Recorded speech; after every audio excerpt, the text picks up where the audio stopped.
Hello, everyone. Welcome back to Season 1, Episode 15? Are we on? 16, I believe. 15 or 16 I believe of the it's moderately... We're certain it's 16? I mean, not It's 16. certain. Yeah, it's 16. 16. Okay, I'm certain now. Okay.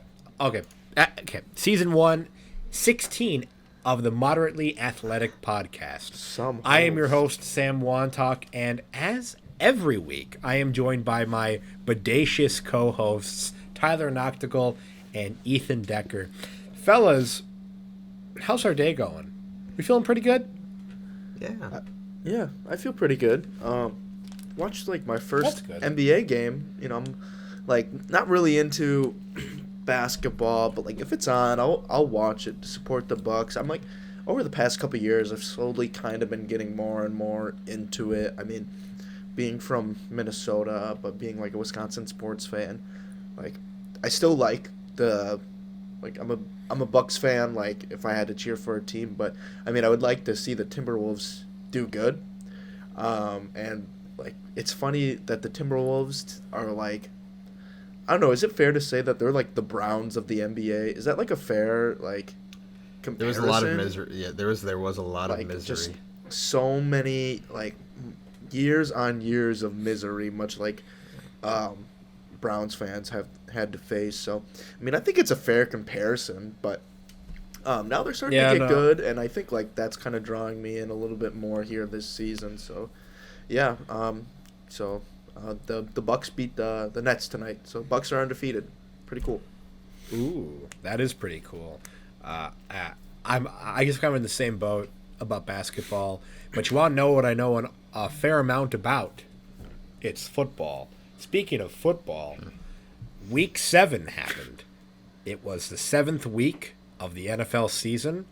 That means that 6 happened before it, and we have games to talk about, everyone. Games that happened in Week 7. So let's get us started right here. We've got quite the contested battle between Baltimore and Cleveland. Wait. No, you're right. Yeah, Baltimore and Cleveland. I don't know why I thought they played like Week 5. Oh, my God. Okay, I'm back in it.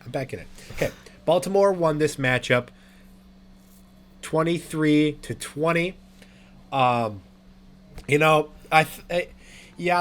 Lamar started this game a little bit rusty, but then, at the end, he said, all right, I'm going to be a cool cat. I'm going to say meow, and I'm going to get the win, baby. Baltimore, usually they choke, and this time they didn't, and that's actually pretty impressive. Fellas, I will start with you, Decker. What were your thoughts on this matchup? So you said, Sam, that they they usually choke, and they almost did in this game. Mm-hmm. They what was it? They had the 60-yard block kick on York, and then Browns. I can't remember how many timeouts Browns had, but Browns had the ball back with like 20 seconds left. Could have worked their way back into field goal position. So the Baltimore was giving them chances, but the big question is like, what's going on with Lamar? Because those first 3 weeks he was really in it with like toe to toe with Allen for MVP, if not had like a little slight advantage. And now since week 3 and to now going into week 8, he seems really off. It's like he's not, the passing yards have never really been there, but it seems like there's little touchdowns being thrown. So it just seems like he's not playing like when it was like, man, he's playing passion, trying to get that big contract this offseason. Now it's like, do the Ravens have a decision here? Do they really want to pay this man, what we thought he could get week 3? So that's a big question. But I don't know. Browns are spiraling downhill fast, and I think by the time Deshaun Watson comes back, they'll be darn near completely out of it. And the Ravens, if they sneak in, they don't impress me too much right now. Granted, they do have some banged up injuries, but yeah, I'm just kind of really concerned about Lamar. I'd like to see him pick it up. Yeah, it definitely seems like he's been much less decisive recently with like his decision making. And plus, like, because I still feel like it's a matter of when, not if, for when Lamar gets it back on track. So I'm not too worried. But it's definitely an odd anomaly going on. Tyler, your thoughts on this game? Yeah, I mean, past couple weeks, I mean, it's just been rough for Lamar. Like as a fantasy owner of Lamar, it's more like I feel like it's more present to me. He's just not putting up the numbers he was able to the first couple weeks, and it has to do with the weapons he has. Bateman's been in and out of the lineup, and Mark Andrews has been a little dinged up this year too. And without those guys, you're relying on Devin Duvernay, and I can't even name anyone besides Duvernay behind Bateman. I mean, it's just like behind them, it's just a bunch of Uber drivers. It's like, who do they have to catch balls for Lamar? And Lamar has a really phenomenal arm. Actually, it's still like an underrated aspect of his game. He just doesn't have anyone to get open and throw to. And B, the decision making has been very poor the past couple weeks also. Like, yes, his receivers aren't bad, but he's trying to squeeze it, or are bad, but he's trying to squeeze it into places he shouldn't. He's throwing the ball directly to a defender when he should just throw it away. So, and that those mistakes haven't really been he hasn't been able to make up on the ground to make up for those mistakes. So I feel like we're seeing kind of Lamar struggle. And I mean, last week against the Giants, to me, it's kind of almost what was expected, even though I probably would have had the Giants winning. But if there was any man that knows how to slow down Lamar Jackson, it's Wink Martindale, who's been with Baltimore, I believe, since Lamar has been there. So that's not a surprise. But Lamar struggling against the Browns, who have a pretty bad defense, in my opinion, was a bit shocking. So hopefully this offense, like Bateman comes back healthy, Andrew stays healthy, because I mean, outside those two guys, he does not have a lot of options. And it's J.K. Dobbins going down. Gus Edwards, good on him, came in 16 carries, 66 yards, and 2 touchdowns. That's an impressive game, like being activated off of IR. So good for him. And also on the other end, Nick Chubb had another good game, 5.7 yards per carry. It's just the Ravens were able to squeak this one out at the end. Yeah, I'm actually Tyler, I'm glad you brought up Mark Andrews, because that was something I was going to touch on too. But it's like, yes, he's kind of banged up with a knee right now, but he played every single offensive snap on Sunday and had 2 targets, no catches, and 1 rush for 4 yards. Like, yeah, man, that was really weird. That's impressive that they actually won that with how little Andrews was involved. Right, and it's like, they can't use Andrews like. Let me say this. In all fairness, Lamar only threw the ball 16 times, right? So obviously that's like, you're not going to put up like crazy numbers when you throw the ball 16 times and only complete it half the time, or just over half, 9 times. And like, you can't win games if you're going to use like a player like Mark Andrews, if you're going to use them like the way that the Falcons use Kyle Pitts, and that's just as like a distraction, basically, like something for the defense to take into account and have to think about. And I feel like that, along with the few passing attempts that Lamar had, really is playing into his production lately. Yeah, it's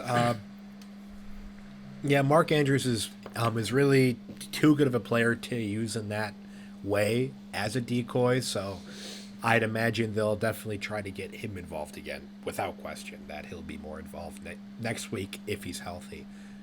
But it is a short week, so might be another bad week for Andrews playing on Thursday. Moving on, we have another quarterback having a phenomenal second half. This is Taylor Heineke.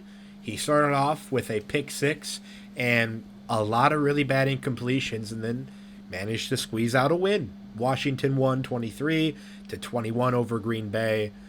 Tyler, as our Green Bay expert, I will allow you the opportunity to share your thoughts.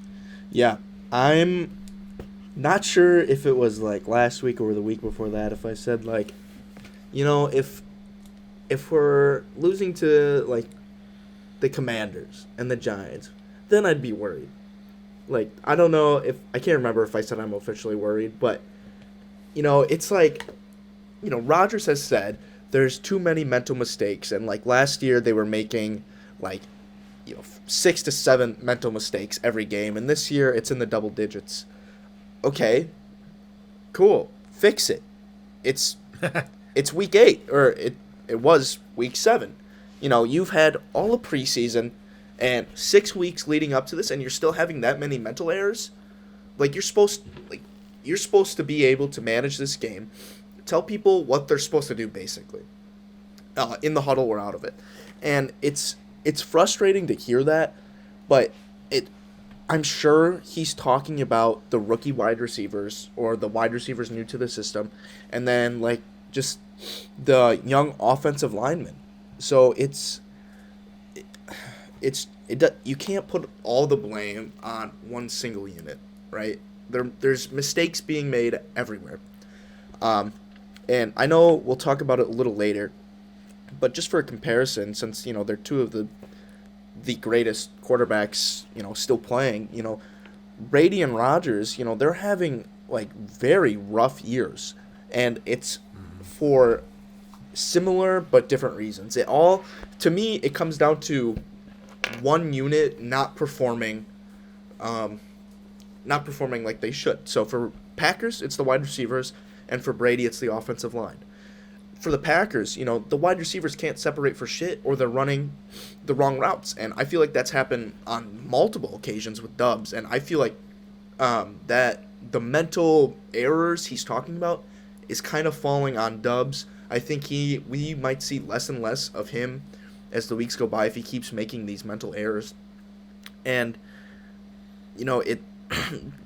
this run game was like inexistent too. So yeah, I don't know where this offense is going to go. Aaron Jones was our offense this week. I mean, he had 2 like very good catches in the game. And then also 2 touchdowns, but outside of him, Lazard, 6 catches, 55 yards, no score. You can't rely on these wide receivers anymore. We have to trade for someone, like, if we want to make a run. And to end on the Packers, I still stand that the Packers have a top 5 defense, right? And this defense can play at a top 5 level when the Packers have long and sustained drives, because when they are able, let me just say, put more points up on the board, because when other offenses are pressured to also score points, that's when they are going to make the mistakes, and that's when turnovers are going to happen in our favor. So until that happens, this defense is just going to get wasted. So something needs to change. On the other side of the ball, Taylor Heineke had a horrible first half. He should have had 2 pick sixes. It was, in my opinion, a BS call on Eric Stokes for illegal touching on the Rasul Douglas pick 6. But in the second half, he came on, and that pass he had to Terry McLaurin for a touchdown on Jair was an absolute beauty. Like, that was really good. Really, just in the bucket pass. And, that's what won them the game. It's just a few big plays that Heineke he really stepped up to the plate this game. And I was really impressed with him in the second half. It would be interesting to see what would happen, if that second pick 6 stood. But I guess we'll never know. Yeah, guess not. I mean, I was happy that you mentioned that that the run game for Green Bay wasn't looking very good, because I found a stat where in the past 2 games, Washington against Chicago and Green Bay has only allowed 3.7 yards per carry on the run. And, of course, Chicago's a very good run offense. In fact, it's like the only thing they're good at. Mm-hmm. So, honestly, maybe it's just that the Commanders' defense is starting to perform the way they should. I mean, if they have any strong unit, it's their defensive line, for sure. So, that's expected. Yeah, Decker, anything brief to add about this matchup? Yeah, I thought watching this game that after Devondre Campbell had that pick 6, I thought Packers should be able to shut it down on defense and just do what they can and see what type of offense they can get to win the game. But Taylor Heineke, like Tyler said, turned it on in the second half there, and I'm really curious to see what this means going for the Packers forward. Like, Rodgers went on the Pat McAfee show this week and said, guys who aren't performing good right now, reps should start be getting cut, and that's probably alluding to Romeo Doubs especially, and so it is gonna be interesting to see by next Tuesday if they are really all in and go for a receiver. And then, sorry, just to touch on that, I would be honestly shocked if we traded for a wide receiver. Just honestly shocked. So I don't expect it to happen, to be honest with you. Yeah, because like you said, it seems like ever since Gutekunst ever came into this job, like glaring holes that the Packers need and like fans and media expect them to do, like a move they would make, it just seems to get passed over. And actually, another point I saw on Good Morning Football this morning was Kyle Brandt said that who was it? Dalen Levitt, who is like a backup safety for the Packers, a special teams guy who followed Bisaccia here from Vegas. I guess he was stepping up, like a guy you wouldn't expect to, but he was stepping up in a player meeting and in the team meetings, and I guess Rodgers was kind of impressed by that, by just some random speaking up and saying we got to fix some stuff. So yeah, I'm very curious to see what this means for the Packers going forward when you got little guys really stepping up and trying to clean this stuff up. I mean, it's like you can put all the effort you want in quote unquote cleaning it up, but if the skill isn't there, the skill isn't there, and it's just clearly not there on offense yet. So I don't know. Yeah, Green Bay is definitely not looking quite like the 13-win team that we're used to seeing. Maybe they could still make a sneak into the wild card, but it's not going to be their strongest outing. At least that's what most signs would point to at this moment. Definitely a team that it seems like this might be their strongest outing in a long time. Is the New York Giants. They keep finding ways to win, even if it's by 1 yard. And they won 23-17 against the Jacksonville Jaguars.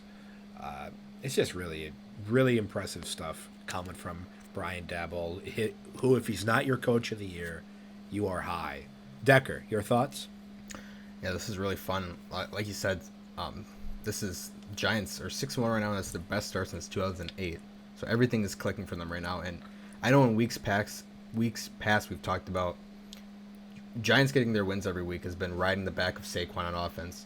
This week in Jacksonville was Danny Dimes. Saquon still had a great game, but my God, Danny Dimes had 11 rushes for 109 yards and was throwing the ball well. He was driving down the field pretty consistently throughout this game, and if Daboll can keep getting this out of Daniel Jones, if he can keep it going kind of like the way Allen can. I mean, I'm not saying Danny Dimes is gonna have like an Allen type turnaround, be that on that type of level, but if Daboll can get this consistent above average play, Danny Dimes could get an extension this offseason to stick around as their quarterback. And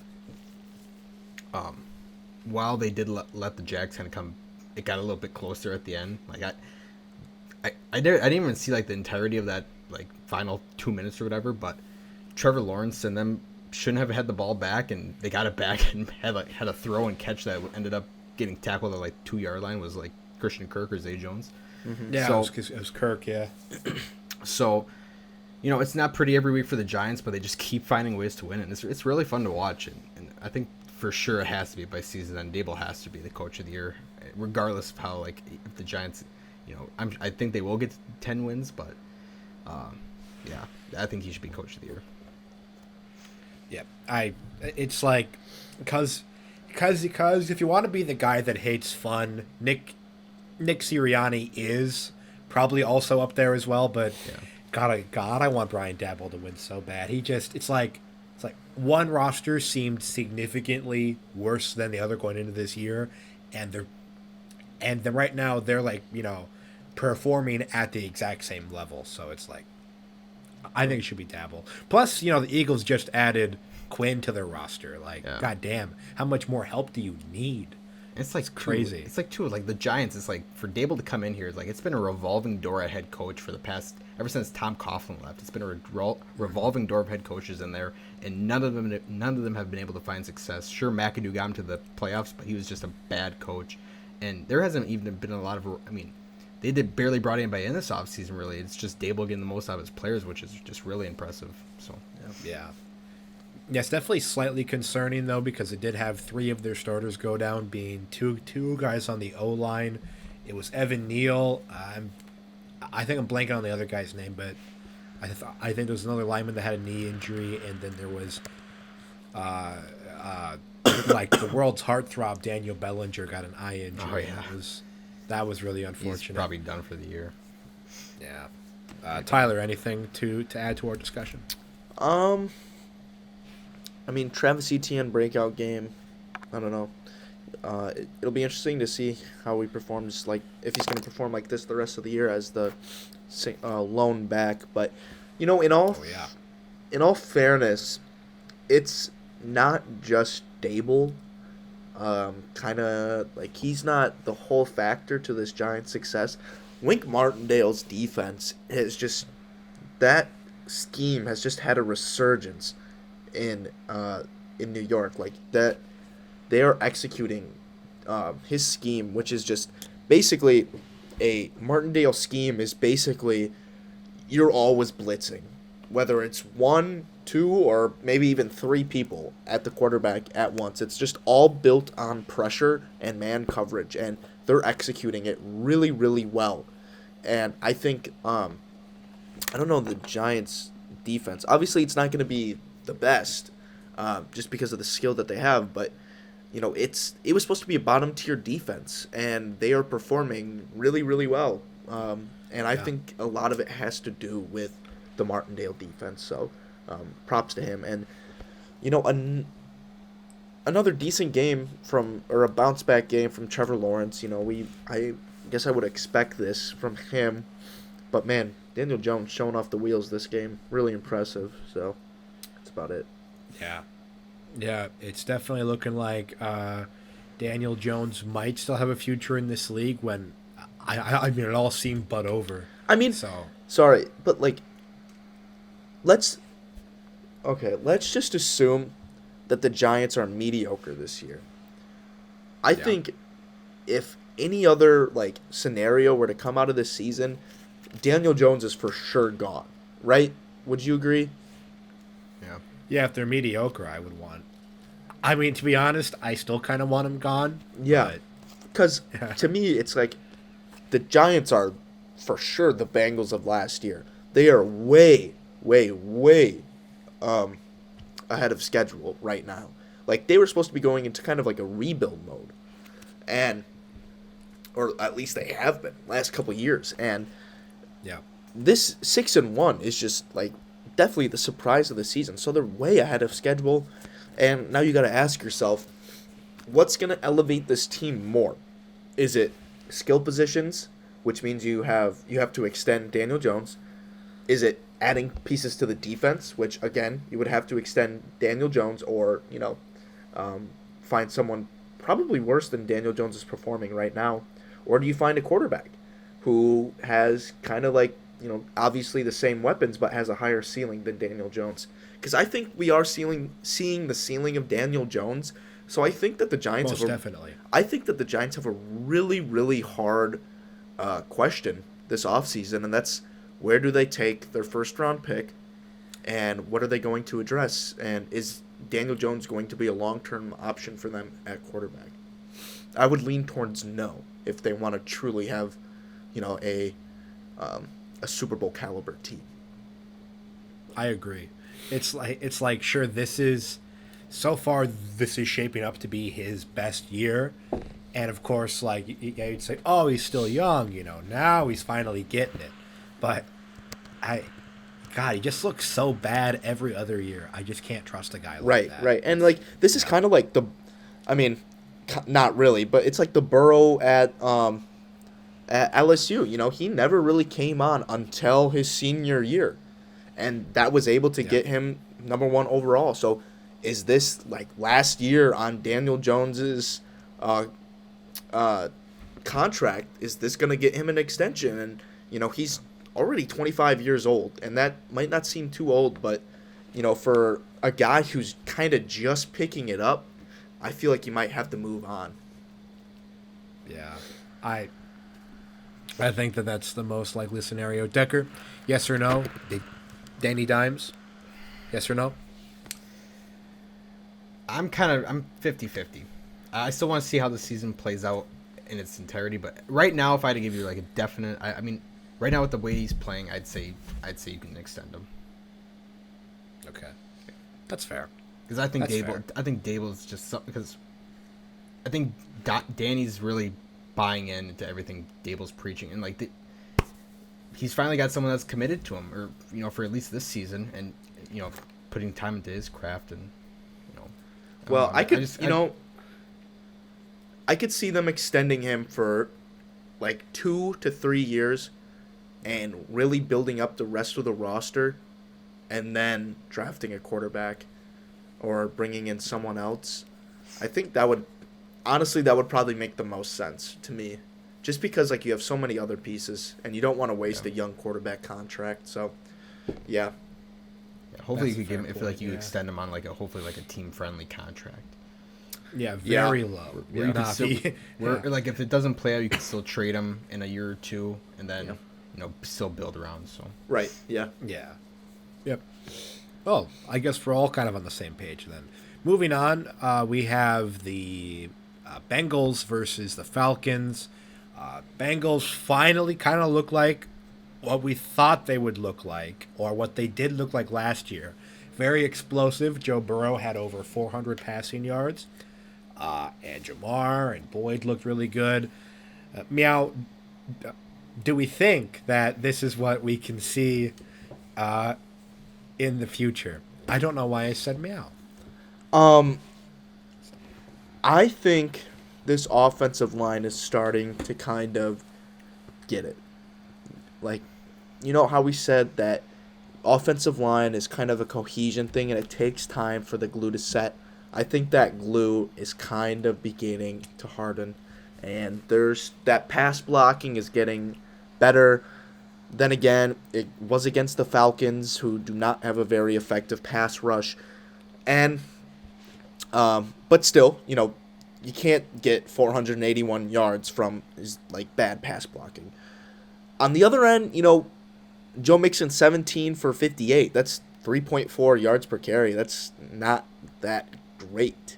So they still definitely have to make up for it on the ground. But this Bengals team is such a pass-happy team. It doesn't surprise me that they just don't focus on the run. And clearly they can't, because they're only getting 3.4 yards per carry from Joe Mixon. So, yeah, but, man, amazing games from, Jamar Chase, Tyler Boyd, like T. Higgins. These guys, to me, it's clearly the best skill unit in the game right now, other than maybe...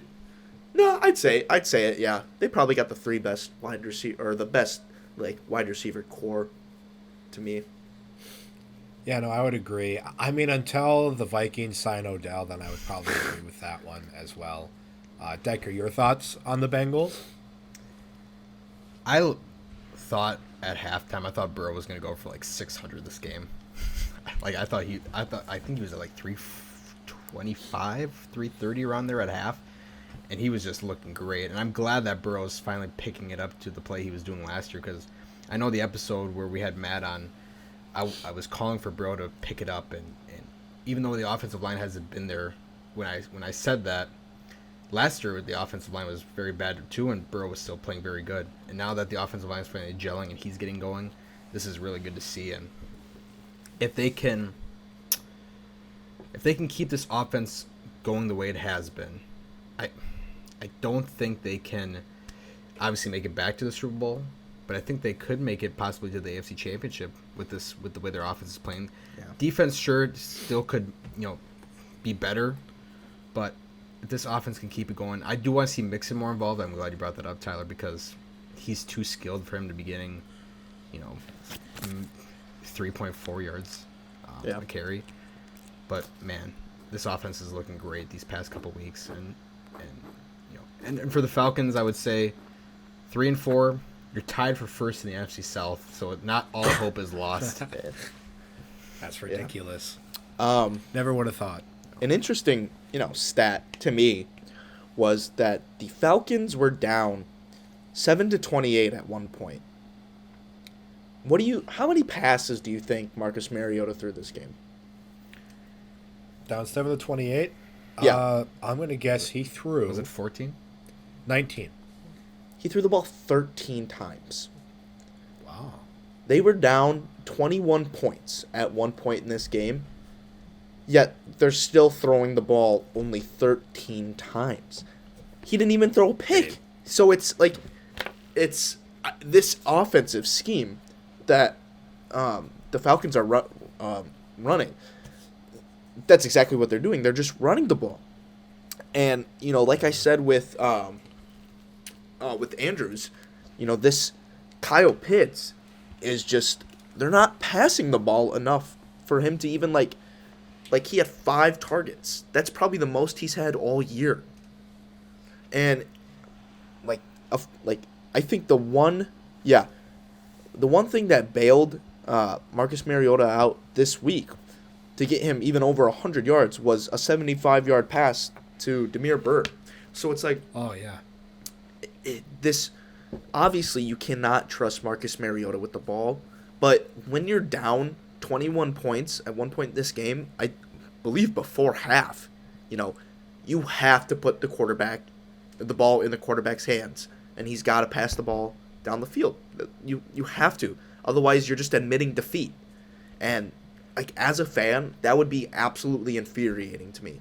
I'll support a team until it looks like they give up, and it looks like the Falcons kind of just gave up this game. Yeah, it's... God, I didn't even really know... And if you don't... Because they like running the ball, obviously, but it's just... I just don't get why you would do that. If you don't trust a guy who's... Yeah. I was going to say, if you don't trust a guy who's in his 8th year in this league as a quarterback, you might as well just put in Ritter. I mean, if you don't trust if you don't trust Mariota to throw the ball, just put in Ritter, who's a rookie. Yeah, it's so it's just confusing, man.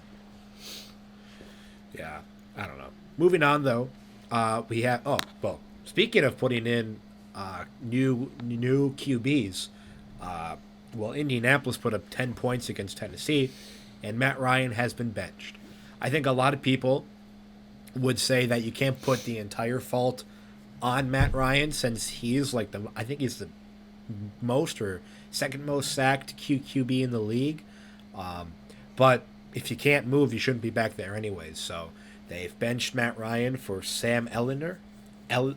Is that how you say it? Ellinger. I think it's Ellinger. Ellinger. Yeah. Ellinger. Okay. I think the G. Yeah. Yeah. Ellinger. I think the G is silent. Oh, Okay. Ellinger. Well, Anyway, I guess we'll find out once we hear someone like Al Michaels say it. Then we'll know. Yeah. But anyways, so yeah, Colts just played really bad, and Derrick Henry did enough to get them the win. Who wants to start, because I didn't really watch this game. I mean, I didn't watch a lot either, but yeah, I'll just say Matt Ryan really didn't get benched. He has an injury, and he's going to sit out because of the injury. I don't know why people are making it sound like it was the choice for him to get sat, because he was playing bad. It's because he has an injury. Well, they did say it was for the rest of the season, which I don't know what the injury is. So I believe it's his shoulder. Even when he is healthy, they're going to put him. They're going to still bench him. I would be in awe if they bench him when he gets healthy, because to me, Ellinger is not good. I'd be surprised if he puts up anywhere near the passing yards that Ryan did. He might prove me wrong, though. Most of this is coming from me not liking Texas, where Ellinger came from. So there's that. But I mean, this Colts were down, quite a bit let's see. I mean, obviously Colts were down, it was a close game, it was a 5-point game at one point in the fourth, right? So we see Matt Ryan throw the ball 44 times. And Yeah, that's a lot of times. it's a lot. It's a lot for a guy who has an old arm. It's a guy who has to drop back 44 times behind a not great offensive line. I mean, took 3 sacks. Surprised it's not more. Threw 2 picks, probably because he got hurried. You know, it's.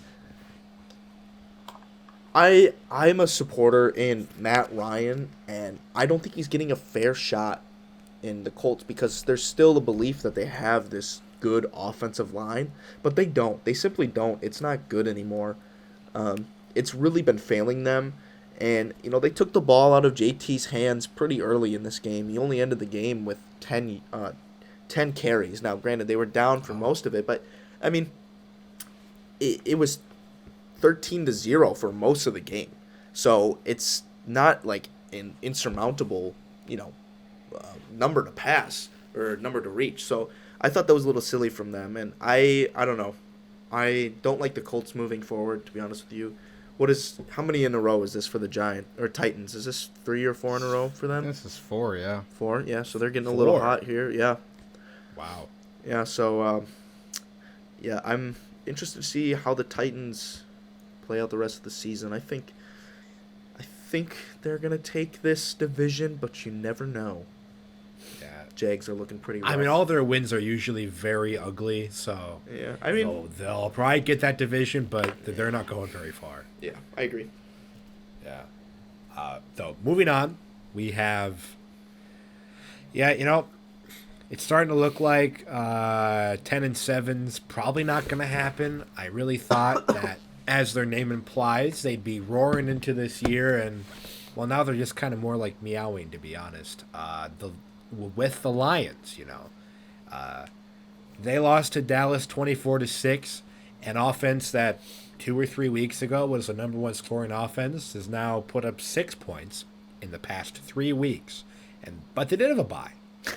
There was a bye week in there. Yes. But still not great. Dak came back. Dak looked pretty solid. Yep. But yeah. Decker, please expand upon this game for us. Lions are simply done. As fun as we thought, Sam, like you said, 10-7, you were hopeful for it.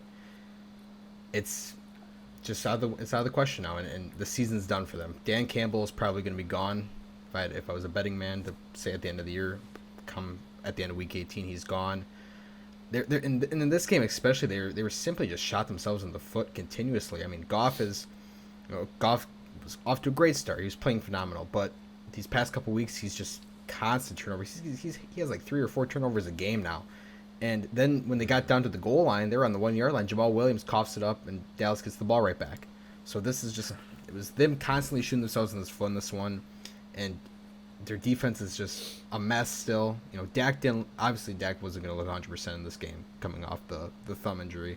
But he did enough to win this game like, Cooper Rush did in weeks past. And Pollard had a great game. Zeke got the touchdowns, but Pollard had the better game. Zeke just kind of works his way in there because he's such a big body. And, yeah, it's a bowling ball. But I would like to see Pollard get rid of Zeke after this year and just let Pollard take reign because, man, Zeke just... Zeke's so expensive. No one's going to trade for him. You got to trade Pollard, if anything, to get capital back. I don't know, man. Yeah, I mean, but his contract, I believe, goes through 2026, so... Yeah, I don't know. You should not extend running backs. Yeah, long term like that, it's dangerous because they can fall off like that. So, that's all I gotta say about that. Yeah, Tyler, anything to add? Not really. I would like Decker like to highlight just Tony Pollard had the better game in my opinion. Fewer carries, more yards. Just didn't have the touchdowns. He should be their back going forward. Yep, I agree. Moving on. Breaking news. Tampa Bay is ass. They lost to They lost to P.J. Walker and the Carolina Panthers, who were doing everything in their power to suck. And they won 21-3. Tampa Bay with Mike Evans, Chris Godwin, the weapons from heaven, and they put up 3 points. What's going on, guys? What are we doing? They can't do nothing right now. Awful. Both sides of the you want ball. to start? Yeah, go ahead. Sure. Both sides of the ball look awful right now. I mean, offenses. This is, as far as I can remember, this is the worst I've ever seen a Tom Brady offense execute this far into a year. They just, granted, Mike Evans dropped that wide open 63-yard touchdown pass like 2 minutes into the game. That was completely on him. But oh wow, 10 points. yeah, yeah, that would have been 10. They finished the game with 3. So Lenny's not running the ball good. I didn't check the carries, but I don't think they're running it really as much with Lenny. 8 carries, 19 yards. Yeah. So offense looks awful. Brady's still cussing out the O-line. O-line's not playing good. Defensively, just they're granted. I know Akeem Hicks is hurt. Winfield's hurt. I think there's a corner in there that's hurt too.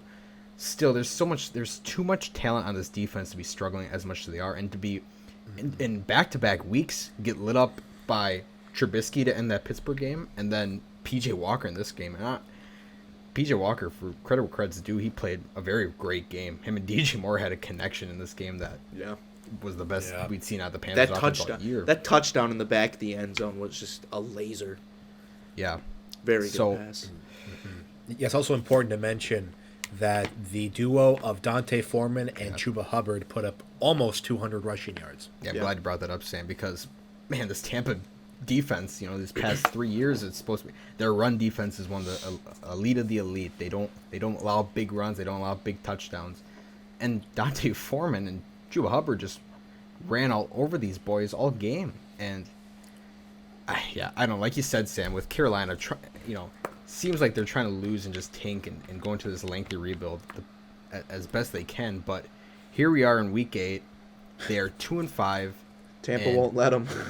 Yeah, and if they end in a tie, if there's like a 3-way tie between them and the Saints and the Bucks, they got the tiebreaker over the Saints and Bucks right now. So Carolina, like, as sad as it is to say, is only a game back in this division. I don't know. Whoever comes out of this division, it's going to be a quick exit. So that's all I got to say. Yeah, it's definitely both the South divisions are down south in terms of playing ability. Let's just put it that way. Moving on, though, we have Vegas. Sir? Oh, sorry. My mistake. It's okay. It's okay. Do you have something to say? I do. So let me know if this sounds familiar to you guys. An offense we thought was supposed to be at least efficient, struggling because of one specific unit, and a defense that we thought was supposed to be elite is playing very poorly. Does this sound familiar to you guys? It sounds like Wajo's. Yeah, this sounds like the Packers' problem, right? Yeah. And it's, like I said before, it's the same problem, just different unit. Their defense is going to suck when their offense can only put up 3 points. That's just how it's going to be. Like, as good as this defense can be, they cannot be on the field for as long as they can, and for the Panthers to be in a positive offensive play script, because that doesn't result in turnovers. And this offensive line for the Bucks, it's going to be their downfall. It's so much harder to replace and find offensive linemen mid-season than it is to find wide receivers. That's why I'm a little bit more hopeful in the Packers than I am Buccaneers, because teams don't just trade away their linemen, right? Unless they're in a full-blown rebuild like the Panthers, but they're not going to trade to the Bucks for sure. So it's the Buccaneers' offensive line, it's not good. I don't think it's going to get any better, and we're going to see a lot of similar games like this unless they can just individually pick it up. And I would, if that does happen, this defense is obviously going to play better. I would say that this is probably the worst game this defense is going to play. It will see better days, but man, like the Packers, their defense is just it's what's gonna have to keep them in games this year. Definitely. Yep, it's certainly two teams incredibly underperforming, and yeah, hopefully the Panthers will get back on track with their tanking. Because something we didn't mention was that they did move on from Christian McCaffrey, and Christian McCaffrey joined a new offense that, I mean, with all of these skill position talents they got, meow. I mean, we got a pretty sexy roster going on here. I mean, you've got Debo, who can go in the backfield. You got McCaffrey that can go in the slot. You got a fullback that can go out wide. But you lose 44-23 to the Chiefs, who, they don't have Hill. They're going to be bad. Wait, holy crap, Chiefs good. Crazy. Yeah. Not much to say about the Chiefs here. Chiefs still good. But what's going on with the Niners, guys? Decker, what's going on with the Niners? I don't really want to, talk too much down on them after this game because, for the most part, they were playing catch-up a lot of times, and McCaffrey's trying to get into this offense. It wasn't going to be perfect. He's only had been there for 2 days in the facility by the time game time started, and so this is still kind of trying to gel with the play calling and drawing up plays with McCaffrey in there. But like we were talking about when this trade went down, you got Shanahan, who's a great offensive guy, and now he's drawing up plays with Debo, McCaffrey, Kittle, IU, and you can do so many different packages, which I love what they can do in the future. Of you can have McCaffrey in the backfield, have Debo in the slot. You could put Debo in the backfield. You could put McCaffrey out wide. You could do a little motion with like Ayuk or whatever. It's the plays are endless on what they can do. So I'm not worried about the San Francisco moving forward. I think this week when they play the Rams, I think we'll see what truly this offense can do with all these playmakers. It was just tough playing catch up with the Chiefs because they still got a good defense. Credit where credit's due, and their offense, like you said, Sam, at the beginning with, Tyreek, what's this Chiefs offense going to do? I think we can throw that completely out of the window now because Kelsey is Kelsey, best tight end of the game, and Patty is getting the most. Mecole Hardman's has had 5 touchdowns over 3 games. Juju's had back-to-back good games, and MVS is that just stretching the field like he can do, and Mahomes is hitting him on those deep balls. So the whole Tyreek controversy of his offense going to take a step back. That's just throw that out the window now. Yeah, I agree. Tyler, anything to add? Any concerns for either, or are we still feeling pretty good? No, I mean, the 49ers are still a good team. The Chiefs are just better. That's just playing out how it's going to be for games like this. Yeah. All right. Well, then moving on, we have, if my computer would scroll, we have a team that their future is quite bright. We have the New York Jets looking quite good. They can run the ball well. Granted, Breece Hall just went down with a season-ending ACL injury, but then they bring in James Robinson, who has played very well for being an undrafted rookie. On the other hand, we have a team that they suck. The Broncos. But not much else to say there. We thought maybe Brett Rypien will get 20 points out of this team. It was certainly unrealistic, but it'd be really funny if it happened. It didn't happen, though. They only put up 9. Yeah. Tyler, what do you think about this game? Not too much. I didn't think it would be this close even. With is it Rypien or Rippin? I think it's Rippin. Rippin, yeah. Rippin, probably, yeah. Yeah. He threw the ball 46 times. That's insane for a backup. Now granted, they probably they couldn't get anything going on the ground. Obviously, Jets have a really good run defense, but this Broncos D is still showing that they got some juice in them. Other than Breece Hall's long 62 yard carry, they really didn't have any big explosive plays, and they were able to hold the rest of the Jets offense to pretty minimal stats. So I think that I was down on the Broncos defense coming into the season, but they're playing really, really well, even though this offense isn't putting forward their best effort. So that's my takeaway. Yeah. Decker, anything to add? Yeah, I come away with after this game, and I'm impressed with the Jets. I mean, now these upcoming weeks will really test what I think, but you went to this season with Zach Wilson out those first 3 games. You had Mekhi Becton go down with a season-ending injury again. You have Breece Hall go down with a season-ending injury. You have Vera Tucker go down with a season-ending injury, and they just keep finding ways to win. And now you go get James Robinson to do what Breece Hall was doing and pair with Michael Carter, but Robert Saleh, especially after they started 1-2, said, people can keep doubting us, people can keep writing us off, but we're just going to ignore that and just do what we do and go to work. And ever since he said that, they've rattled off 4 in a row and are playing great ball.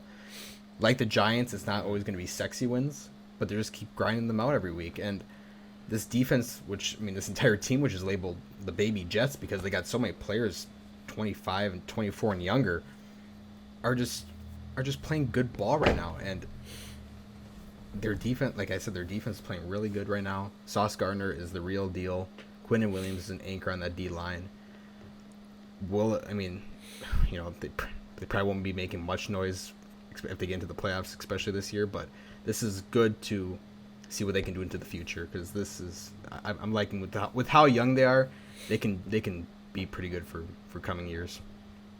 Yeah, I'm really glad that you had mentioned about Saleh saying that people are writing them off and they're not going to write back, because we got another awesome guy, Geno Smith. He ain't writing back. Geno Smith, he's going to put up 37 points on you and get a win against the Chargers. I mean, it certainly helps that Mr. Kenneth Walker, he is running out of his mind right now.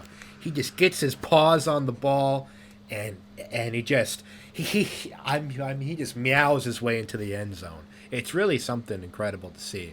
I think they should have started him from the start, but I don't really get it.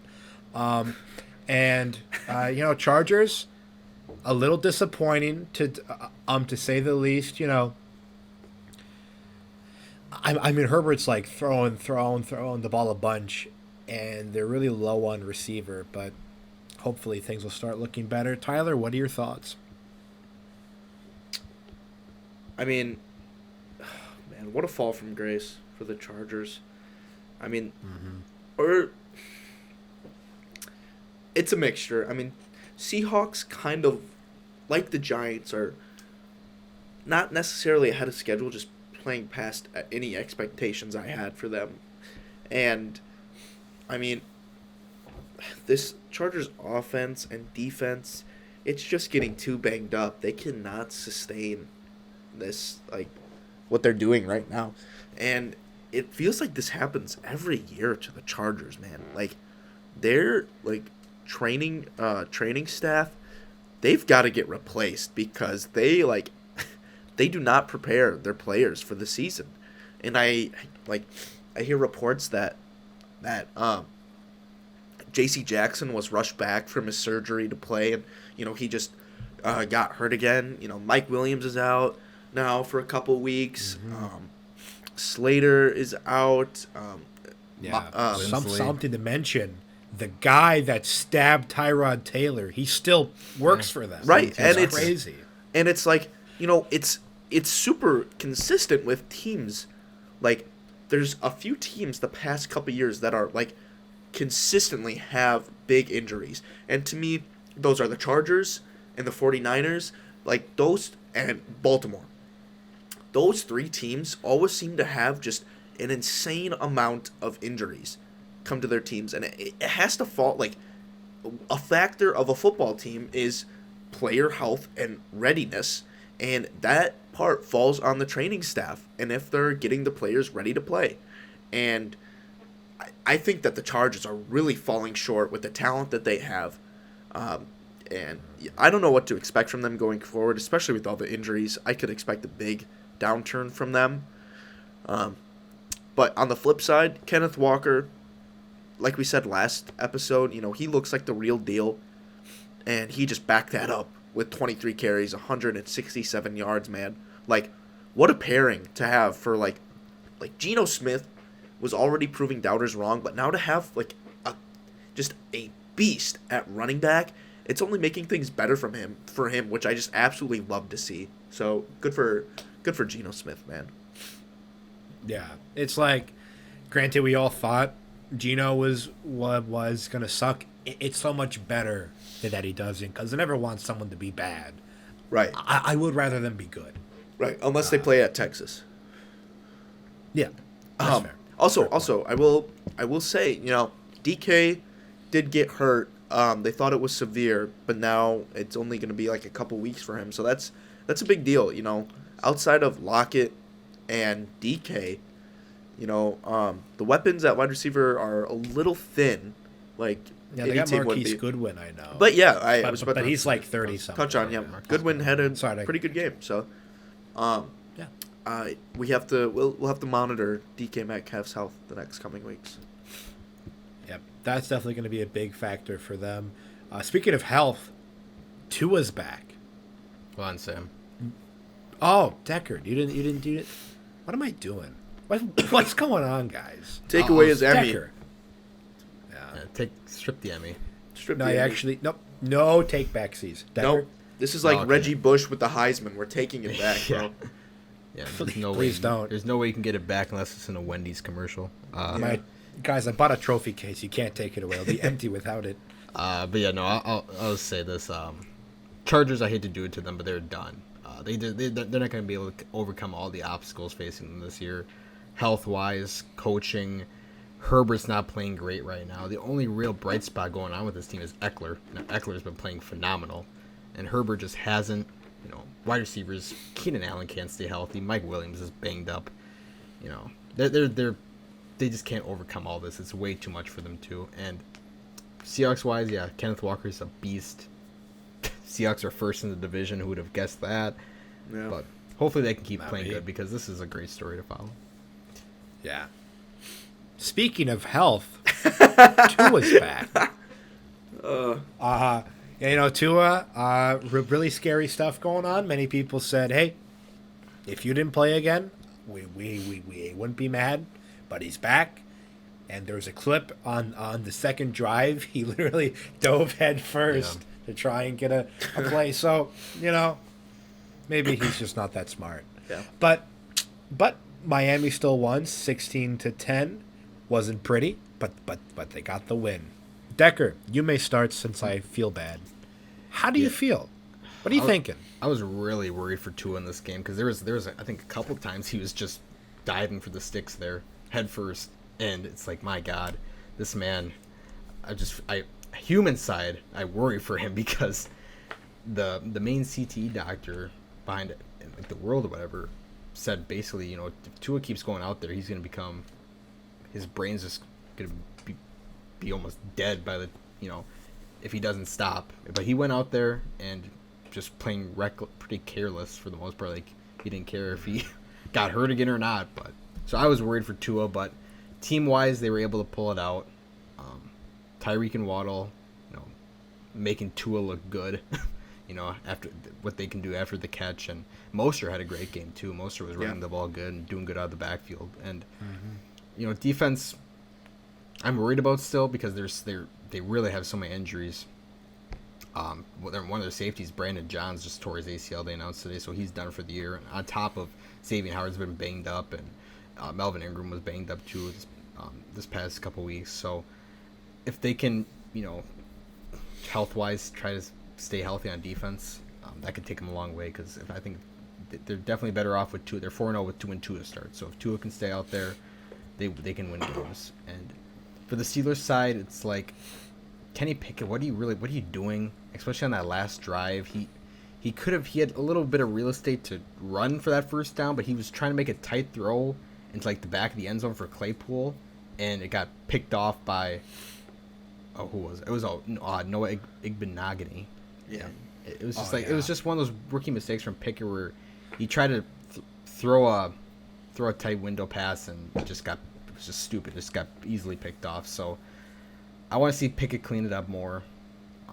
The defense for Pittsburgh, granted, now T.J. Watt's got clear to practice, but their defense is looking like what it was last year, and especially when T.J. Watt was out there that first week, the pressure they were creating and the stops they were getting. So it's really up to this offense. I don't know if they can do it, especially on offense, especially when Najee can't get anything going on. Yeah. Okay. Yeah. And sorry. Yeah, Steelers, I should say. Yeah, Steelers. I don't think they can get it going on offense, but their defense can keep them in these games. It's just a matter of can Pickett or Trubisky win them games. I just don't think so. So.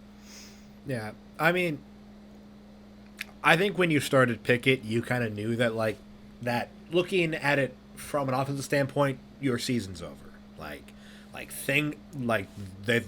There's going to be interceptions, there is going to be bad mistakes. Yeah.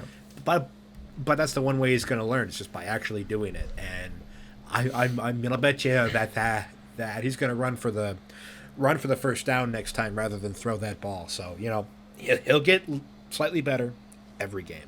Tyler, anything to add? Not really.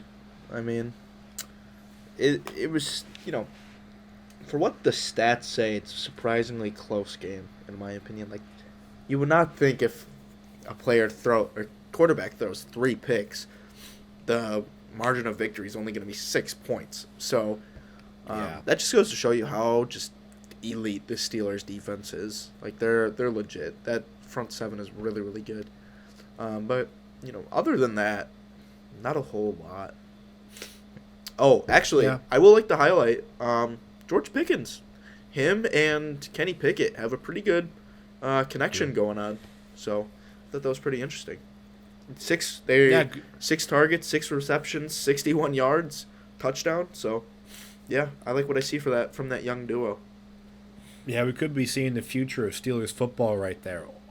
I mean, at least that's what fans are hoping of the Steelers. Yeah. Moving on to our last game. We have Chicago versus New England. And I'm going to start this one quick because I have a gripe. Adam Rank. So, when you looked at the score predictions for this game, everyone except for 2 people picked the Patriots to win. And Adam Rank picked the Bears. The Bears fan, Adam Rank, picked the Bears to win 25-24. And I've seen some brain-dead people talking about how Rank is smart because he picked the Bears to win. Newsflash, dipshit. He picks the Bears every week to win. Eventually, even with the Panthers, you're going to be right if you pick the Panthers every week. One week they're going to get a win, but they aren't going to win 16 games. Rank is the worst analyst in football. He is the most biased man on earth. He picked the Bears to go. Okay, granted, they are 3-4. Perhaps things, but he had them starting 5-2. So, and then finishing I think it was 12-5, 11-6. The man is insane. How does he have a job? I mean, the few games that they have won have, in my opinion, been a couple fluke games. Not only this game with pulling Mac Jones, but week 1 against the 49ers in a monsoon. It's they could easily be 1-6 at this point. But yeah, exactly. Yeah, it's sorry I had to talk about Adam Rank, but my point being is that nobody who is smart should have picked the Bears to win, especially convincingly. In Foxborough, in Foxborough, this is an outcome that is an outlier for all sports data. No one's going to consider this game as reasonable sports data. With that being said, Chicago did win their 33-14 over New England. Zappy, he looked like the man until he didn't. Tyler, sorry, I'm done. You may share your thoughts.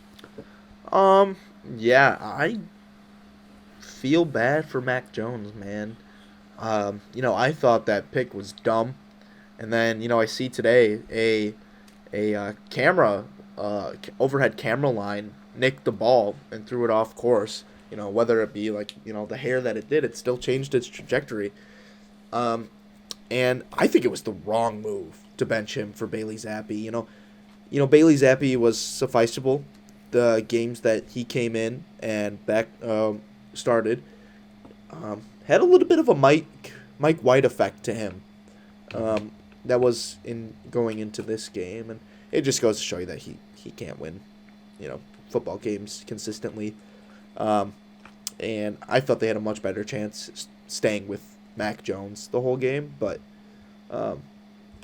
yeah, I was confused on that, and I just love Bill Burr's comments, just how they kept showing sad Mac Jones on the sideline. I thought that was like hilarious. Just they keep panning over to him, and he's just standing there with his helmet on, waiting to go in. But I mean, Justin Fields still not really impressing me through the air. He had 82 rushing yards. This Bears offense can move the ball on the ground, that's for sure. But other than that, I mean, I will say that the defense also played pretty well.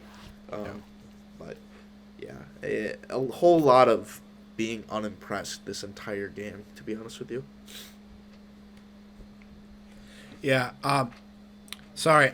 So I just wanted to comment because you'd mentioned that that video of the Skycam hitting the ball, and that is complete fabrication. If you see like a more like high quality video or like photo, you can clearly see that the ball is in front of the wire. It's just like the video that Pat McAfee has on his Twitter.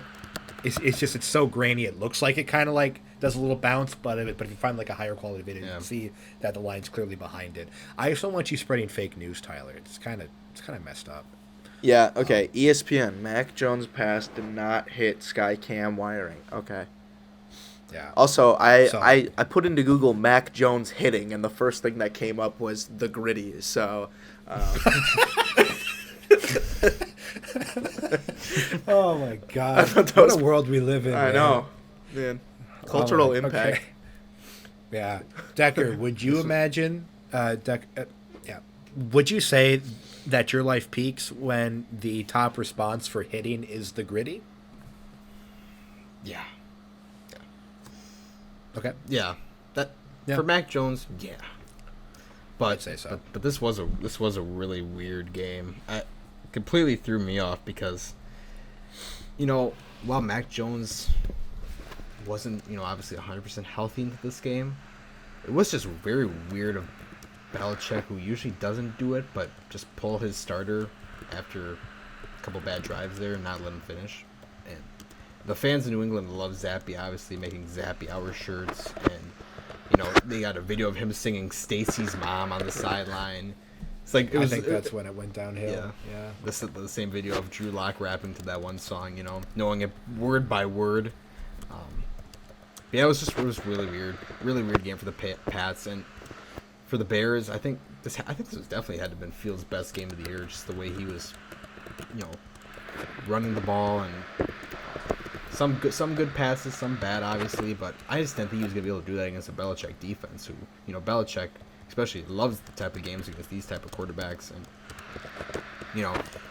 kind of like what we see in Dallas, the whole backfield situation.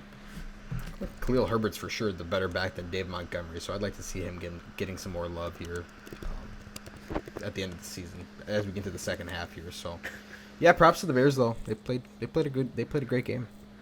Okay, yeah. I did not listen to a single word Decker just said. I've been on Google just typing in different quarterbacks, and I would say you have about a 75% chance of typing in like quarterback name, then hitting, and then the gritty is going to want to autofill. You have about a 75% chance of that being the first autofill. I'd just like to mention that. That is absolutely hilarious. Yeah. It's Kirk Cousins hitting the gritty. Well, because he has hit the gritty before. Yeah. Multiple times. Yeah. Is there a Tom Brady hitting the gritty? There's no Aaron Rodgers. Let me check up Tom Brady hitting. Oh, targets. That's the first one. Lame. I know. Why do you want to hit targets? Be accurate, and you can be sturdy. Anyone else? Oh, Big Ben Roethlisberger. It's probably going to be something about women, so that's why I wanted to find out. Yeah, okay. Yeah. Anyways, Burger hitting pads in practice. Okay, that's that video. Oh, that one, yeah. Yeah. All right. Okay. Let's wrap this one up. That's Sam. all I got. Okay. Well, I hope that you are all going to be hitting the like and subscribe button on our podcast if you enjoyed listening. Even if you didn't enjoy listening, hit that like and subscribe button, everybody. We hope that you did enjoy listening, and thank you for dropping by. Have a good night, everyone.